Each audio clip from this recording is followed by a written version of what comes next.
Hey ladies, Scott Horton here. If you would like truly youthful, healthy, and healthy-looking skin, there is one very special company you need to visit, Dagny & Lane at dagnyandlane.com. Dagny & Lane has revolutionized the industry with a full line of products made from organic and all-natural ingredients that penetrate deeply with nutrient-rich ionic minerals and antioxidants for healthy and beautiful skin. That's Dagny & Lane at dagnyandlane.com. And for a limited time, add promo code SCOTT15 at checkout for a 15% discount. All right, y'all, welcome back to the show. I'm Scott Horton. This is the Scott Horton Show. Full interview archives are at scotthorton.org. More than 2,500 of them going back to 2003. 10 years ago, huh? And more than a few with Jacob Hornberger. He's the founder and the president of the Future Freedom Foundation. Check out their brand new website at fff.org. Welcome back to the show. Jacob, how are you doing? Fine. Great to be back, Scott. Well, good. I'm happy to have you here, and I'm happy that you're interested in this Lynne Stewart case, because I am too, and I haven't seen or heard a word about it in quite a while, but I was hoping, first of all, you could explain to the people who's Lynne Stewart, and then let's talk about all the crazy, lawless stuff that the government did to her. Well, she's a 73-year-old lawyer who had a very brilliant criminal defense career in New York, just fierce criminal defense lawyer, worked with guys like William Kunstler and stuff, and she just was the type that's just a real bulldog for her clients, which is one of the reasons why the government didn't like her.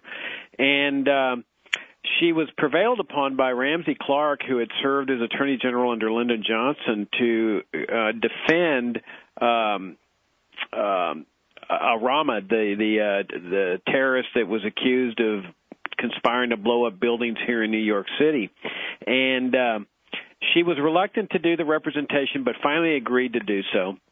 And as part of it, she signed an agreement not to disclose communications from this guy, and the prison regulations prohibited her from disclosing communications. Well, she violated those restrictions and read at a press conference, read a message that this guy was delivering to his Islamic organization in Egypt, which had been denominated a terrorist organization by the U.S. government.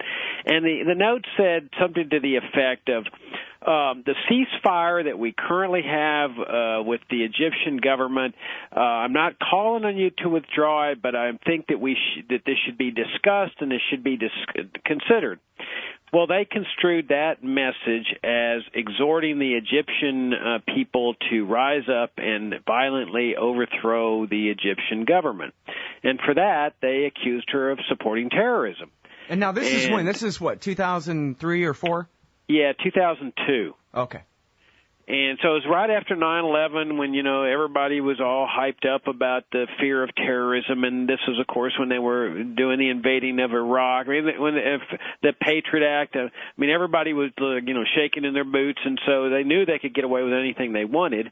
And so they go after this lady who's just a criminal defense lawyer and say, oh, well, now you're a bad American and you're a terrorist and you're supporting terrorism. And, of course, from her perspective, all she was doing was violating some prison regulations or some agreement she had signed.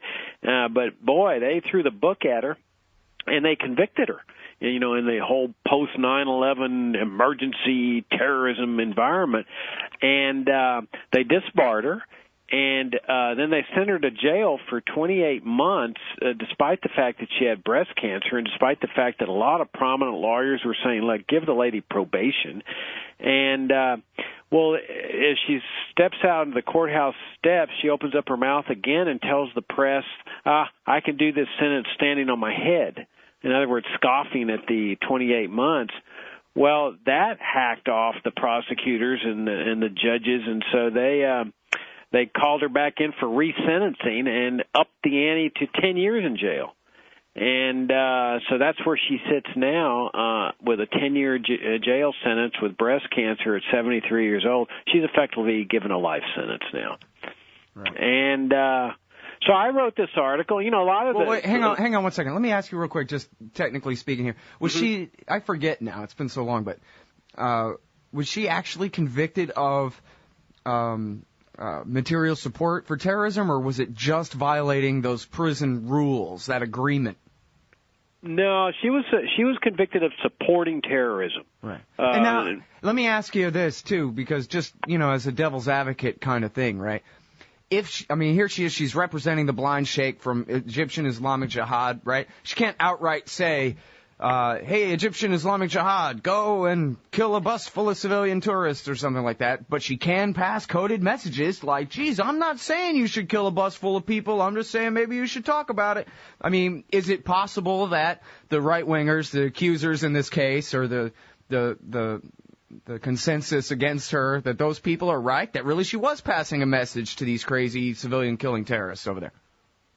Well, it's possible, but you see, it's not real clear what exactly that means. I mean, that was the thrust of my article, is that, for one thing, there's the freedom of speech argument, is that why shouldn't people be free to exhort anybody to do anything they want? I mean, it seems to me that that's the real core aspect of free speech, is that, if I go and tell you, hey, go murder somebody, and you go murder somebody, I'm not responsible for the murder. I'm free to exhort you to do anything you want unless I participate in the murder. It doesn't make any sense to me why a person should be convicted just for going and exhorting people to go murder people or have a revolution in a foreign country. Right. But let's assume it is illegal. All right. My point was that there's this, and I've written another article on it today. I've written 2 articles on this case. That it's this corrosive aspect of the national security state that really warps values. Because here you have this dictatorial, tyrannical regime in Egypt. And my question is, well, what's wrong with exhorting people to overthrow a government if it's a tyrannical government? I mean, isn't that what the Declaration of Independence says, that people have a right to violently overthrow a tyrannical regime? Well, what the national security state has done in terms of warping American values is that if the U.S. national security state is partnered with a tyrannical regime like the Egyptian dictatorship, that all of a sudden Americans are bad people, they're unpatriotic people, they're traitors for calling on the Egyptians to violently overthrow this tyrannical regime. That's nuts. I mean, look at Syria right now. You've got U.S. officials exhorting Syrians to overthrow the Syrian dictatorship. Well, that's no different from what Stewart supposedly did. Right. That's what makes Egyptian Islamic Jihad terrorists, is that they oppose a government that our government supports. Exactly. I mean, we're not necessarily talking about blowing up people in buses, is what I'm saying, is we're talking about overthrowing dictatorial regimes, many of which have been supported and refortified by the U.S. government.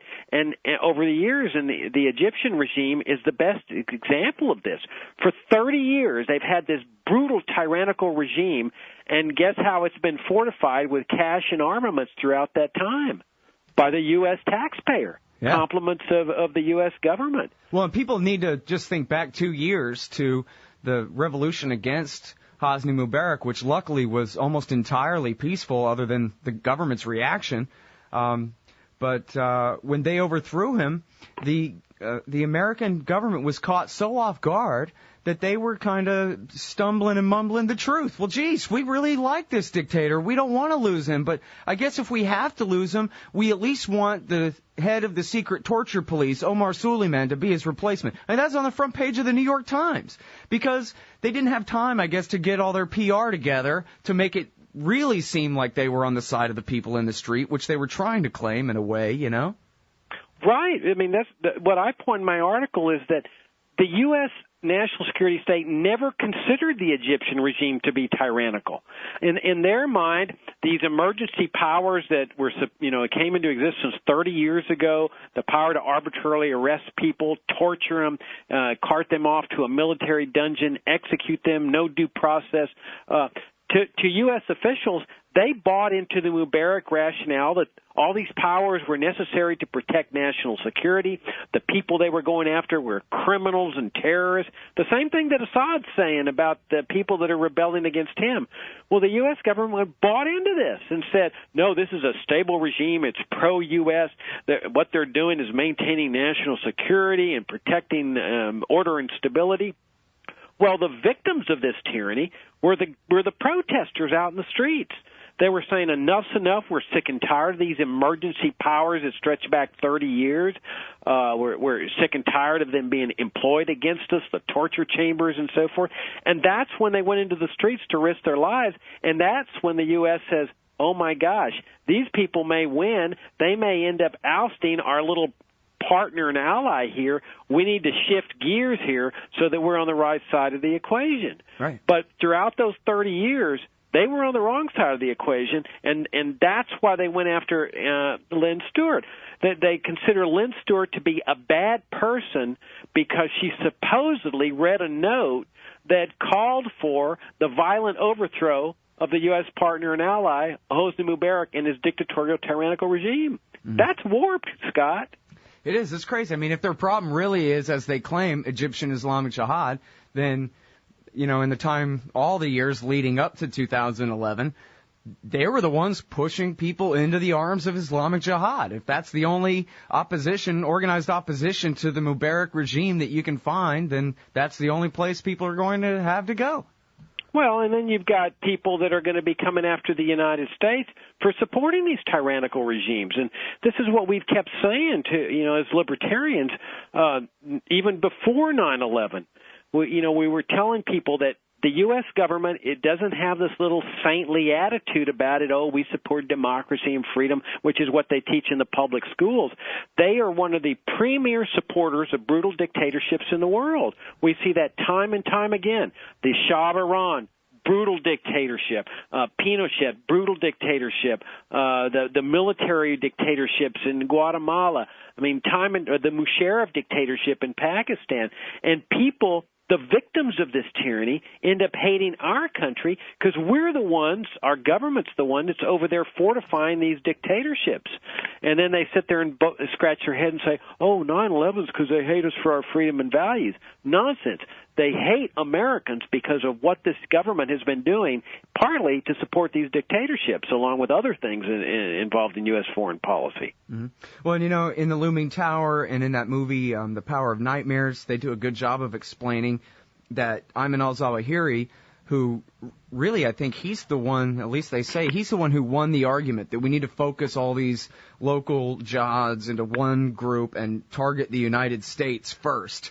You know, he was the one who convinced Osama bin Laden to take on the far enemy and merge Islamic Jihad with bin Laden's group, the Azam group, and really created al-Qaeda, Dr. Zawahiri. Well, he was rounded up after the assassination of Sadat because he knew a guy who knew a guy whose brother-in-law was in the Muslim Brotherhood or that kind of thing. Or I guess he was in the Muslim Brotherhood, but he was way outside of the conspiracy to kill Sadat. Had nothing to do with that. But he was rounded up and tortured with the rest of them. And that's what radicalized him and turned him into the madman, civilian killer, 9/11 bomber, et cetera, that we've been dealing with since then. And, you know, the same thing goes for Zawahiri Jr. Zarqawi, who was nothing but a two-bit rapist nobody until the dictatorship, the American-backed dictatorship in Jordan, tortured him.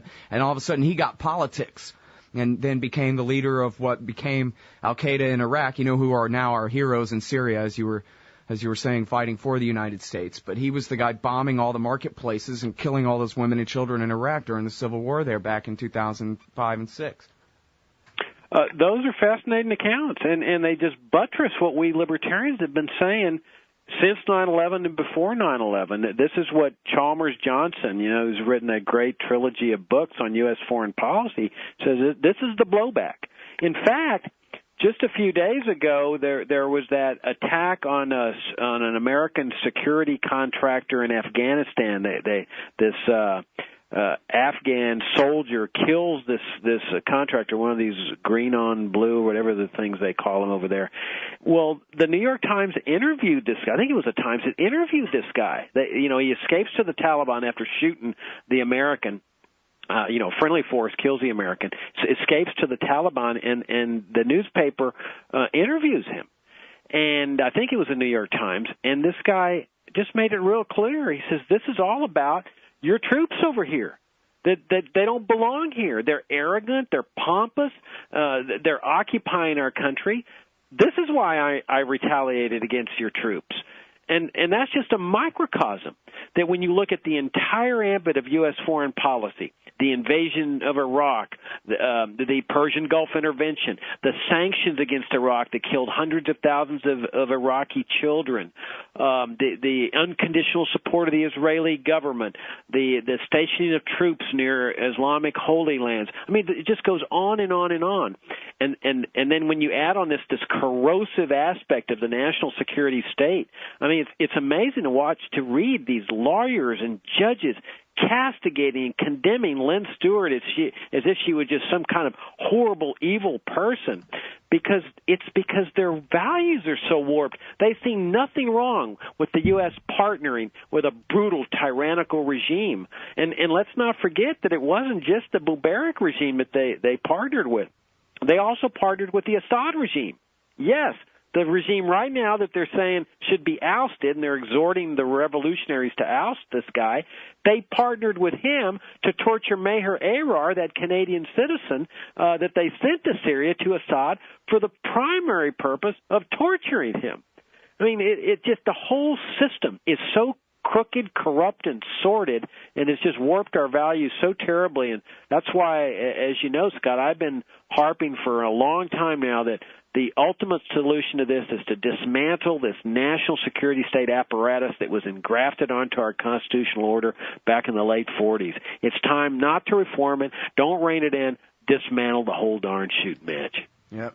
Well, you know, we're so far gone now. We've been talking, you and I just, since I've been at this, I've been talking for years and years about, our jet skis down the slippery slope here.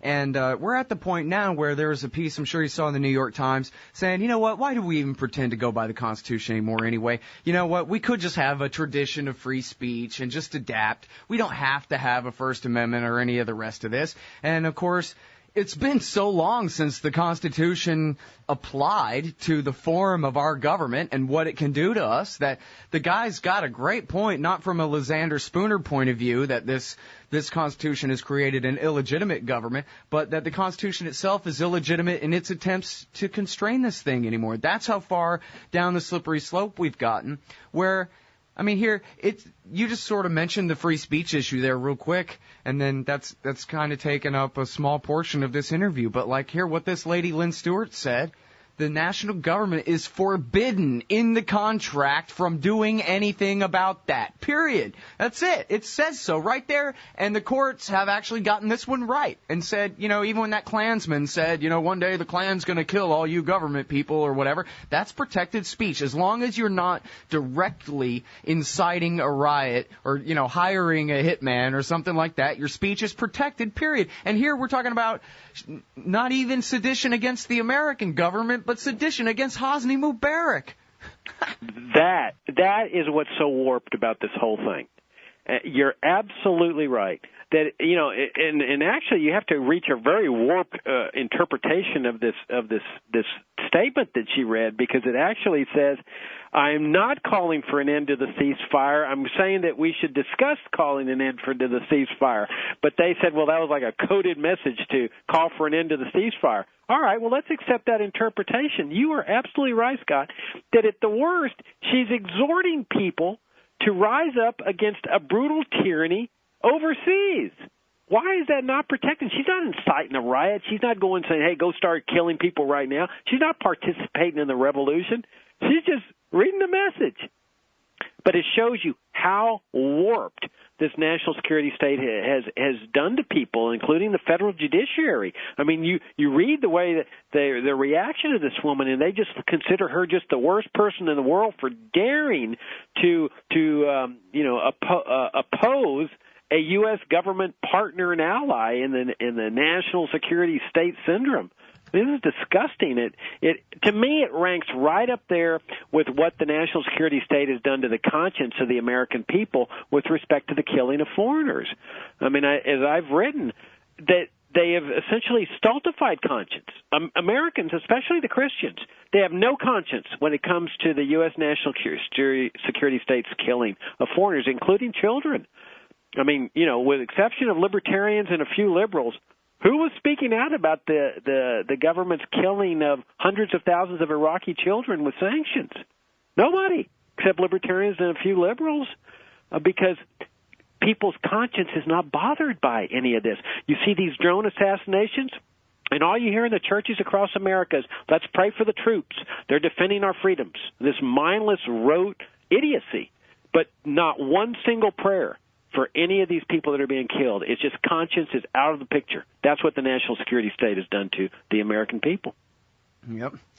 Got that right. And, I'm going to try to interview Christopher Coyne. I'm not sure if you saw this, but there's this great study done by Christopher Coyne and Thomas Duncan called The Overlooked Costs of the Permanent War Economy, a market process approach, an Austrian approach to the military-industrial complex here, and just how they've just skewed everything. They've twisted every part of our society. I mean, even if, this is the example I like using, I think I got this from Nick Terse, tube socks.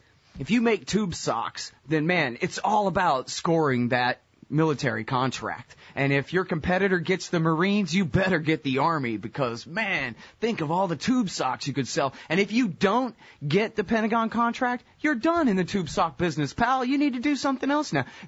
Every part, down to the toothpaste, down to everything, comes down to or is in some way not just influenced, but is warped and twisted and made disgusting by the military state, Oh, it's like a cancer. I mean, it's a cancer that pervades the entire body politic.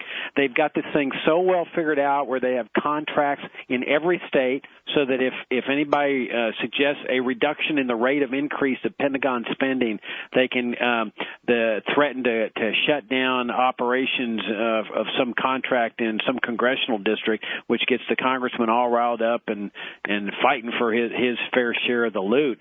I mean, you're absolutely right. On the economic side, the pervasiveness of the military-industrial complex is just so enormous. To me, it ranks right up there with the pervasiveness of the Egyptian military and the Egyptian society. It's horribly corrosive, again, on the economic side. That's why one of the reasons that we're here at the Future of Freedom Foundation, we're calling for the Congress not to lift the debt ceiling at all. Which would force Obama to cut about $1.3 trillion in spending overnight. And he'd have to focus at least some of it on the military. But to us, that's the ideal solution. I mean, if you want to cut federal spending, you want to balance the budget, don't lift the debt ceiling. That means they got to live within the amount of money they're collecting with taxes. That means major slashing reductions in the budget of the military as well as the welfare state. Be the best thing that could ever happen to this country.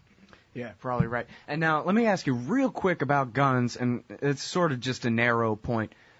It seems to me like if the Democrats pass a new gun control law, that they already know that that's absolute political suicide. They thought it was a great victory when they passed the assault weapons ban back in '94, and then 2 weeks later they got their asses handed to them, and the Republicans took over both houses of Congress for the first time in 40 years. And then Al Gore and John Kerry, they learned the lesson from that. They didn't run on gun control whatsoever because they know that the American people will hand them defeats, period. Simple as that. And they care about themselves far more than anything else, right? So is this even really a worry that they're going to pass a new assault weapons ban, do you think? Or they're just going to let it die or what? Well, my hunch is that it's a real worry. I don't think they care about what's going to happen 4 years from now. I think they think people will have forgotten 4 years from now or even 2 years from now. This is right at the beginning of the term.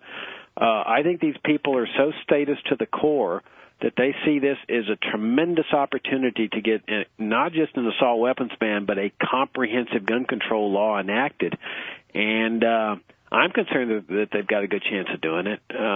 It's funny, Scott, when Obama got elected in 2008, people started going there and rushing in and buying all those assault weapons and ammunition, and the statists were saying, oh, you paranoid people, Obama hasn't said anything about confiscating guns. He's not interested in doing that. And they just kept buying and buying and buying because they knew that a statist is a statist. And sure enough, those people that were mocking us for being, paranoid, they're not saying anything about that anymore because one crisis, and Obama is now proposing a massive gun ban and confiscation. I mean, I heard that Feinstein even wants to make people register their assault rifles and lose them to the government upon their death. They can't even pass them on to their heirs. I mean, this thing could be really bad. Yeah. Well, geez, I don't know, man. It seems to be, and I'm only pretending, right? It just seems like there's got to be some kind of Democratic Karl Rove there, with thick glasses looking at the numbers and saying, this is absolute political suicide. The Democrats will never win another election again. Because the fact of the matter is, the American people still love their guns, no matter what the Democrats want. And I don't know. I hope you're right. You may be right. I hope you're right. Certainly they want to do it, but don't they care about themselves more? I don't know. Maybe not. Maybe they're blinded, like you're saying. They're blinded by their own policy. It's not like Dianne Feinstein is risking her seat, right? So. Well, they may be convinced that the tide of public opinion is shifting, too, whether they're right or wrong. If they're convinced that it's safe to do it now, they'll do it. I mean, they're like chameleons, and if they think they're going to lose votes, I think you're right. They'll be reluctant to do it, but they may be convinced that this is a popular position to take now.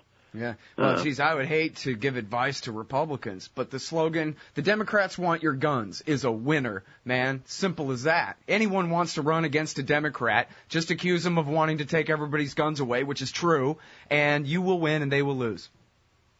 Well, I hope you're right, except that the Republicans are so bad on so many issues that it's kind of hard for Americans to choose. Yeah, I know, right? Yeah, the Democrats want your guns, the Republicans want your sons, so, whichever. Right. All right. Hey, thanks, Jacob. Appreciate it. Hey, it's always a pleasure. Thank you, Scott. All right, everybody, that's the great Jacob Hornberger, the founder and president of the Future of Freedom Foundation, and I'm running late. Sorry. We'll be right back with the great Philip Weiss right after this. So you're a libertarian, and you don't believe the propaganda about government awesomeness you were subjected to in 4th grade. You want real history and economics. Well, learn in your car from professors you can trust with Tom Woods' Liberty Classroom. And if you join through the Liberty Classroom link at scotthorton.org, we'll make a donation to support The Scott Horton Show. Liberty Classroom, the history and economics they didn't teach you. Hey everybody, Scott Horton here, inviting you to check out the Future Freedom Foundation at fff.org. They've got a brand new website with new and improved access to more than 20 years worth of essays promoting the cause of liberty. And FFF's writers, including Jacob Hornberger, Jim Bovard, Sheldon Richmond, Anthony Gregory, Wendy McElroy, and more, aren't just good. They're the best at opposing and discrediting our corrupt overlords in Washington and their warfare, welfare, regulatory police state. That's the Future Freedom Foundation's new and improved site at fff.org. Hey y'all, Scott Horton here, inviting you to check out wallstreetwindow.com. It's a financial blog written by former hedge fund manager Mike Swanson, who's investing in commodities, mining stocks, and European markets. Wall Street Window is unique in that Mike shows people what he's really investing in and updates you when he buys or sells in his main account. Mike thinks his positions are going to go up because of all the money the Federal Reserve is printing to finance the deficit. See what happens at wallstreetwindow.com. And Mike's got a great new book coming out, so also keep your eye on writermichaelswanson.com for more details. The Emergency Committee for Israel, Brookings, Heritage, AIPAC, WINEP, JINSA, PNAC, CNAS, the AEI, FPI, CFR, and CSP. It sure does seem sometimes like the war party's got the foreign policy debate in D.C. all locked up. But not quite. Check out the Council for the National Interest at councilforthenationalinterest.org. They put America first, opposing our government's world empire, and especially their Middle Eastern madness. That's the Council for the National Interest at councilforthenationalinterest.org. Man, you need some Liberty stickers for the back of your truck. At LibertyStickers.com, they've got great state hate, like Pearl Harbor was an inside job. The Democrats want your guns. U.S. Army, die for Israel. Police brutality, not just for black people anymore. And government school, why you and your kids are so stupid. Check out these and 1,000 other great ones at LibertyStickers.com. And of course, they'll take care of all your custom printing for your band or your business at TheBumperSticker.com. That's LibertyStickers.com. Everyone else's stickers suck.